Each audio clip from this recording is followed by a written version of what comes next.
We had some time to digest the loss on the weekend. What's the main takeaway out of that?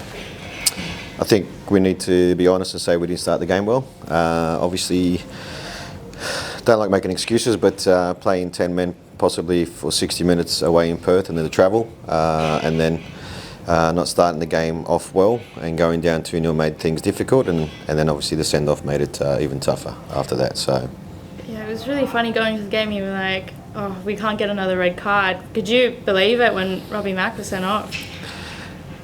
Look, I look at it both ways. I look at the way that the officials look at it, and it's black and white for them. But I think the way it was dealt with, in the sense that I think Robbie's just trying to shrug the player off, and there's connection there where there's no intent to harm the player at the end of the day, and then a bit of play acting from the opponent player leads to the red card. So look, we've dealt with it.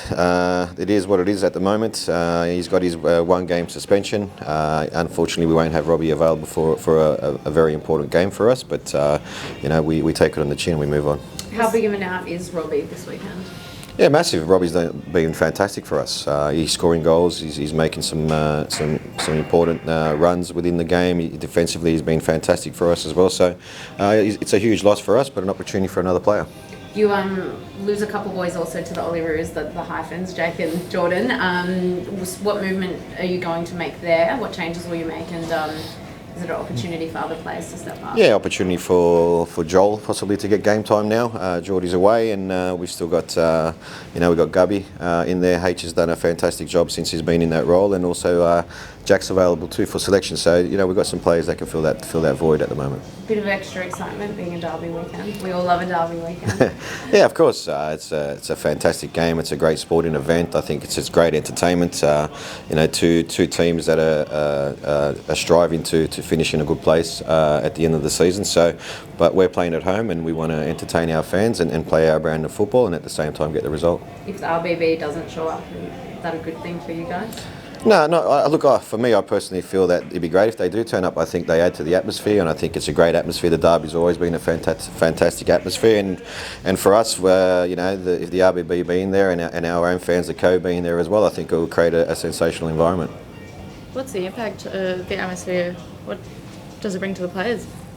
Yeah, I think the players thrive on the atmosphere, the chanting, the singing, the celebrations when there's goals happening. So I think it adds to the spectacle what the fans bring. And the game is nothing without fans. Might as well just have a training session with no fans. So for us, the fans add a lot to the entertainment side of things as well. I think Wanderers, Bulls, Perth again, all 3 winnable. Every game is winnable, but it's very important that we play the way that we want to play. We execute the game plan the way that we want to play the game. We like I said, we want to play an entertaining brand of football, and we've showcased that in games, but not recently in the last game. But you saw what the team could actually do when we did play against Central Coast and how they can do it. So hopefully we can do that again like we did in the last game against Western Sydney. Do you think the rest that the boys have had might help a little bit, the fact that they haven't had to fight in Perth this week? Oh, they haven't been resting, I'll tell you that much, Davey. We'll be working hard again today. So, yeah, look, we haven't trained to play 3 games in 8 days, and we didn't plan on playing the 2 games with 10 men for those periods of the game. So, in that sense, did we get the outcome that we desired? No, but overall, are the players getting fitter playing with 10 men? They definitely are. So hopefully we can continue that energy and bring that energy again into the Wanderers game. What happens if, if you get another red card and you have to go down to 10 men?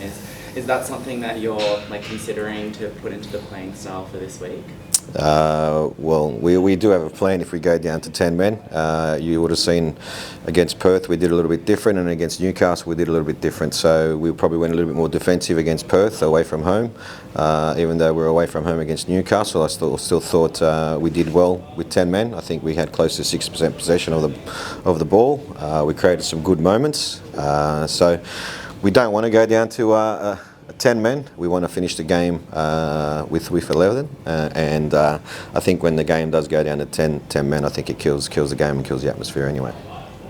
Presumably you're not telling the boys you still want them to be aggressive on the front foot? Definitely, that's the way we play. That's we see ourselves as one of the big clubs in the country. So that's the way we want to play. We want to dictate the terms with and without the ball. So we want to be aggressive. We want to be on the front foot. And I always say to the boys, if we're going to fall, we're always going to fall forward.